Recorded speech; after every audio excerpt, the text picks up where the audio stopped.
Hoy, may bago tayong balitang nasagap mga tol mula sa UNTV. Eto, bagong-bago pa lamang, no. May bagong military devices daw ang susubukan sa balikatan drills, maritime tactics, mga taktika. Isinasagawa sa Palawan mga tol. Ano kaya 'to mga 'to? Well, alamin natin 'to, panoorin natin 'tong balitang 'to mula sa UNTV News mga tol. Bago natin 'to simulan, syempre 'wag mong kalimutan mag-subscribe mga kapatid sa UNTV. At syempre, kung bago ka pa lamang din dito sa ating YouTube channel at trip mo yung mga ganitong klaseng commentary, reaction, at pinag-uusapan po natin yung mga nangyayari, mga nagaganap ngayon sa West Philippine Sea, particular ngayon na merong balikatan exercises, no? So tayo ay nagbibigay lamang ng reaksyon at komentaryo sa mga existed na balita na, no? Yan, no, yung mga balitang to mga kapatid. Hindi tayo gumagawa ng sarili nating balita. Nakalagay din po yan sa description natin. Hindi tayo nagbabalita at hindi natin hangarin na magbalita. Tayo ay magbibigay lamang ng reaksyon sa mga kaganapan nangyari. Iba-iba ang binibigyan natin ng reaksyon. Minsan nga, tungkol sa alien eh. Alright, so wag na natin patagalin to. Panoorin na natin to mga tol. This Balikatan showcases highlight mostly on the humanitarian civic activities. At the same time, it also highlights our training with them, with our new equipment. Not only highlights our defense collaboration, but also provide a better interaction. Humanitarian civic activities at bagong mga equipment. Ito ang highlight ng balikatan exercises ngayong taon.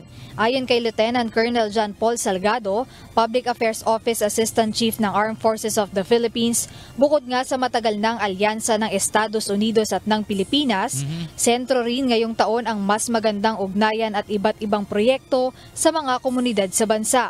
O si?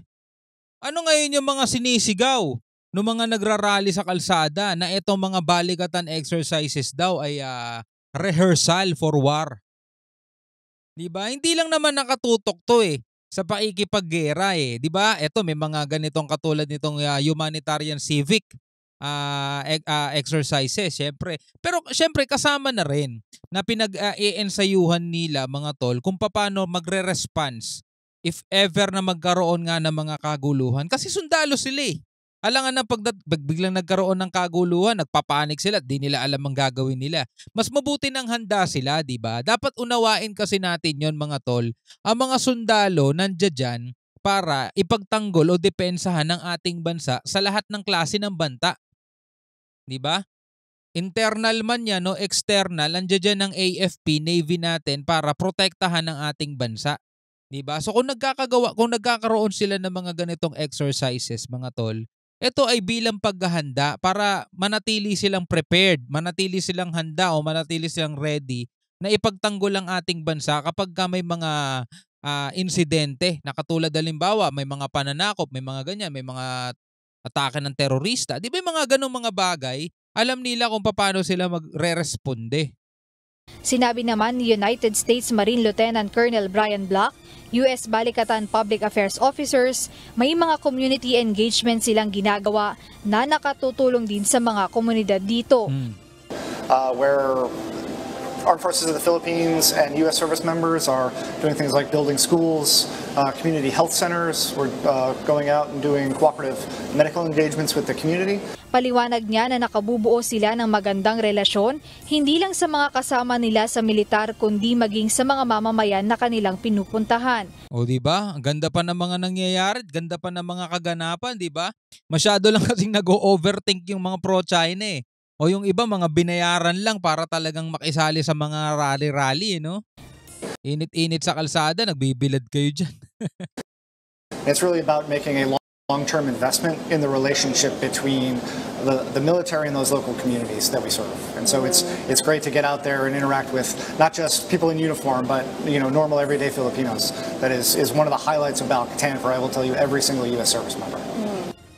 Bukod sa community engagements, kasama sa aktibidad na nakapaloob sa balikatan ng disaster at first aid response training.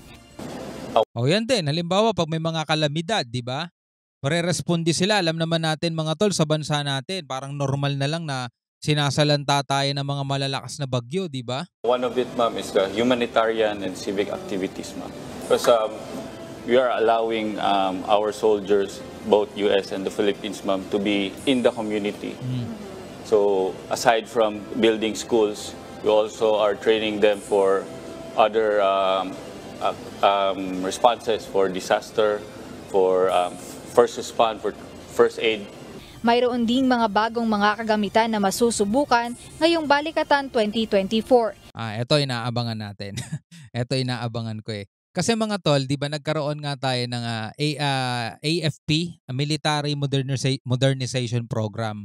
So meron tayong mga bagong kagamitan na syempre wala namang nangyayaring gera so hindi siya nasusubukan talaga. Pero kailangan nilang matutunan kung paano gamitin. At kailangan nila mapaghusayan o mapag-ensayuhan kung paano to mas magiging kapakinabang in case na may mangyari ngang hindi natin gusto, di ba? Kasi halimbawa, bumili ka ng bagong bagay tapos never mo pang sinubukan kasi hindi mo pa siya kailangan gamitin eh. Basta binili mo lang siya in case of emergency lang, for example. Hindi mo siya sinubukan kahit kailan. Tapos kung kailang emergency na, hindi mo alam kung paano kung paano yung gamitin.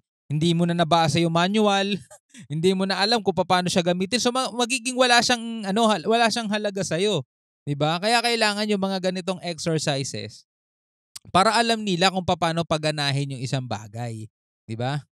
Ding mga bagong mga kagamitan na masusubukan ngayong Balikatan 2024. The armed forces is continuing to modernize. So with the advent of new equipment, we also need to learn how to use it, diba? Use it together with our partners. Diba? They need to learn how to use it. Tulad nga kanina nung binigay nating example, diba? Meron kang, lalo na ngayon, diba, nababalita yung mga lindol-lindol, mga ganyan, big one, mga ganyan. So marami, bumibili ng mga flashlight, bumibili ng mga device na magagamit nila, pero for emergency yun. Kaso pagdating sa bahay mo, tinabi mo lang, hindi mo na ginamit kasi hindi mo man lang tinesting, hindi mo man lang sinubukan kasi sabi mo hindi pa naman kailangan. Kaso pagdating ng kailangan mo, hindi mo alam kung paano i-operate, yari ka. Diba? Yari ka. And of course, with the to adapt to the changes.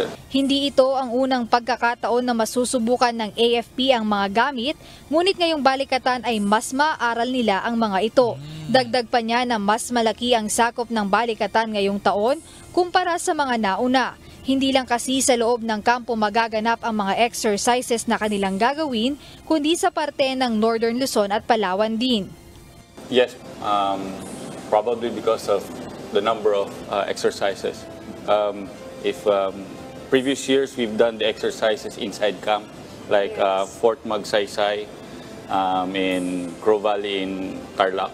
So right now, ma'am, as you can see, the activities are spread out, Northern Luzon, around Palawan.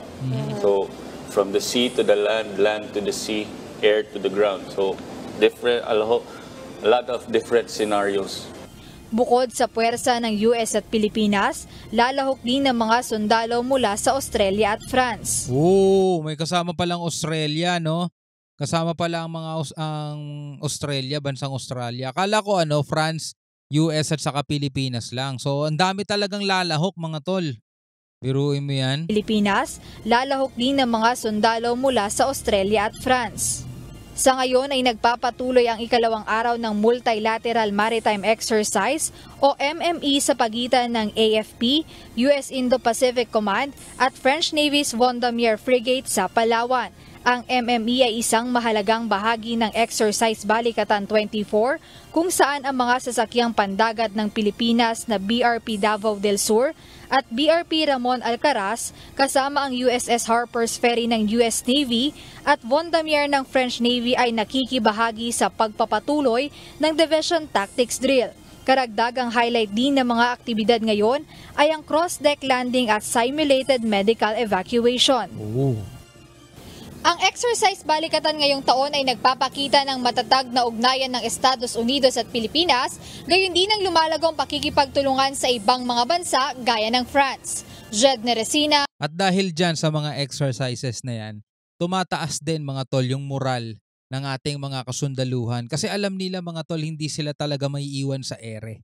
Pagdating ng panahon na nagkapit-bitan na ng itlog mga tol, Hindi sila maiiwan sa ere. Magagawa nila maipagtanggol ng sarili nila at alam nilang meron tayong mga katulong na bansa at hindi sila tatalikuran pagdating ng panahon na talagang kakailanganin na ng mga napag-ensayuhan nila, 'di ba? Gagamitin na sa aktual, 'di ba? Marami tayong magiging katuwang, marami tayong magiging kakampi, 'di ba? Kaya hindi tayo dapat matakot, mga tol. At saka isa pa, nasa katwiran naman tayo.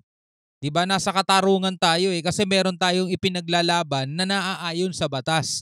Unlike sa ipinaglalaban ng China, sarili lang nilang claim 'yon. Sa pagiging ganid lang nila 'yon. Una, hindi naman kinikilala ng international law, 'di ba? Pangalawa, nilalabag nila yung batas, yung UNCLOS. Hindi nila kinikilala yung 2016 Arbitral Award, 'di ba? At saka patuloy yung mga ginagawa nilang pangaharas sa Pilipinas dito pa mismo sa loob ng exclusive economic zone natin. So sino bansa susuporta sa kanila, 'di ba? Well, anyway, ikaw bilang isang Pilipino, ano ang masasabi mo rito? Comment ka na lang sa ibaba, mga kapatid. Hanggang sa muli, ako nga pala si Shobal D. Peace out.